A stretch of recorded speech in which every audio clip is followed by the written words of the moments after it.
वहीं scheme number 54 Vijayanagar स्थित भूखंड क्रमांक 74C पर हो रहे निर्माण पर हाईकोर्ट ने लगाई रोक। वहीं इस समय उत्तराखंड सांस्कृतिक संस्था की भूमि पर नगर निगम द्वारा अवैध निर्माण कार्य भी किया जा रहा है, जो कि रीट याचिका 3150/2008 में आदेश की दिनांक 8/9/2008 का उच्च न्यायालय के निर्देशों का दुरुपयोग किया है। वहीं उच्च न्यायालय ने अपने आदेश में स्पष्ट रूप से उल्लेख किया है कि जब तक उत्तराखंड सांस्कृतिक संस्था की भूमि का मामले को अंतिम निर्णय ITA द्वारा नहीं हो जाता, तब तक संबंधित भूमि किसी अन्य व्यक्ति संस्था को पुनः आवंटित नहीं की जाएगी।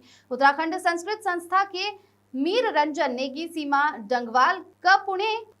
डंगवाल, पुणेता देवी, दत्त भट्ट, सोहन सिंह रावत और सुनील कोठारी ने एक प्रेस वार्ता के दौरान आरोप लगाते हुए बताया कि स्पष्ट रूप से न्यायालय की अवमानना का मामला है और दोषी अधिकारी पर न्यायालय की अवमानना की कार्रवाई की जानी चाहिए, किंतु प्राधिकरण द्वारा कोई निर्णय नहीं लिया गया। उपरोक्त भूखंड 74C पर निर्माण कार्य शुरू कर दिया, जिसकी जानकारी उत्तराखंड सांस्कृतिक संस्था को लगी। फिर संस्था ने विक्रम मालवीय अधिवक्ता के माध्यम से माननीय उच्च न्यायालय में रीट याचिका प्रस्तुत करने का निर्णय लिया और माननीय उच्च न्यायालय ने याचिका संख्या 8964/2025 में दिनांक 11 मार्च 2025 को आदेश पारित किया कि याचिकाकर्ता के प्रतिनिधित्व पर निर्णय होने तक प्रतिवादी संख्या इंदौर विकास प्राधिकरण विवादित प्लॉट संख्या 74C भूमि पर कोई निर्माण गतिविधि नहीं करेगा और वर्तमान में जो निर्माण कार्य चल रहा है उसे अतिशीघ्र रोका जाए, जब तक उत्तराखंड सांस्कृतिक संस्था के मामले का अंतिम निर्णय इंदौर विकास प्राधिकरण द्वारा नहीं किया जाता, जिसका क्षेत्रफल 8000 वर्ग फीट है, जो विवादित प्लॉट है। इंदौर से आशीष तिवारी की रिपोर्ट। सर, यहाँ आज की कॉन्फ्रेंस हमारे ज़मीन है जो विजयनगर स्कीम नंबर 54 में है, वो हमारे एक पूर्वजों की एक वो है, उसमें उनकी एक उम्मीदें थी कि उसमें हमारे संस्था का एक भवन बनेगा, मगर हमें मिला नहीं वो आइडिया से।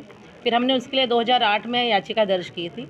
उस याचिका में हमें एक रिलीफ मिला था माननीय उच्च न्यायालय से कि क्या बोलते, ये जब तक हमको अलाउड नहीं होगी, ना इसमें निर्माण कार्य होगा, ना ही इसको किसी को आवंटन करेंगे। तो हम उसकी लड़ाई तब से ही लड़ रहे हैं। अचानक हमें मालूम चलता है कि उसमें निर्माण कार्य हो रहा है, तो हमारे लोग उसके लिए फिर कोर्ट में गए और वहाँ से हमें स्टे ऑर्डर मिला है। पर हम यही नहीं थमेंगे, ये लड़ाई तो हमारी चलती रहेगी जब तक वो ज़मीन हमें नहीं मिलेगी।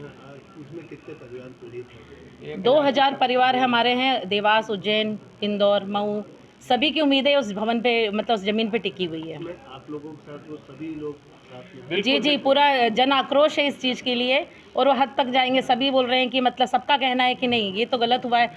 जब उसमें हमें उच्च न्यायालय का ऑर्डर था तो वो निर्माण होना नहीं चाहिए था। आपका पता? मैं संस्था सचिव श्रीमती सीमा डंगवाल। हमारी ज़मीन है स्कीम 54 और भूखंड है सेक्टर 74C में 8000 स्क्वायर फीट का। हम उसकी लड़ाई लड़ रहे हैं 92 से। तो 2-3 बार कोर्ट चले गए हम। एक बार IDA के ऊपर कोर्ट कंटेम्प्ट भी लगा। अभी उसी सिलसिले में कोर्ट का जो लास्ट ऑर्डर है उसकी इन्होंने अवहेलना करी है। उसमें क्लियर लिखा था जब तक आप इनका मसला सॉल्व नहीं करेंगे 8000 स्क्वायर फीट का जो ज़मीन है, तब तक आप इसको किसी को रीअलॉट नहीं कर सकते। इन्होंने रीअलॉट करके काम शुरू कर दिया। ये तो जब काम शुरू हुआ, हमें भी उम्मीद नहीं थी कि IDA सरीके जो एक संस्था है, सरकारी संस्था है, वो ऐसा काम कर लेगी, हमको भी उम्मीद नहीं थी। फिर हमको कोर्ट जाना पड़ा। फिर कोर्ट ने हमको रिलीफ दे दिया और एक ही बार में फाइनल ऑर्डर दे दिया। अगली तारीख सुनी नहीं उसने। आप विधायक से मिले थे? विधायक से मिले थे, रमेश मंडोला जी से। उन्होंने हमको बोला कि आप तो कोर्ट जाओ और दोषी अधिकारी के खिलाफ कार्रवाई करो और काम रुकवाओ। आपका अगला कदम क्या है?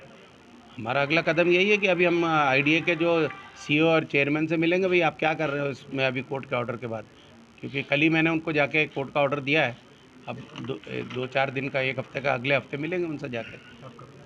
हैं यशवंत सिंह बेस्ट, भूतपूर्व अध्यक्ष। और इसमें एक चीज़ मैं बता देता हूँ, हमारे समाज में ज़्यादातर भूतपूर्व सैनिक हैं, क्योंकि उत्तराखंड में 90% लोग फौजी होते हैं। तो इसमें ज़्यादातर सब भूतपूर्व सैनिक हैं और सारे में बहुत आक्रोश है।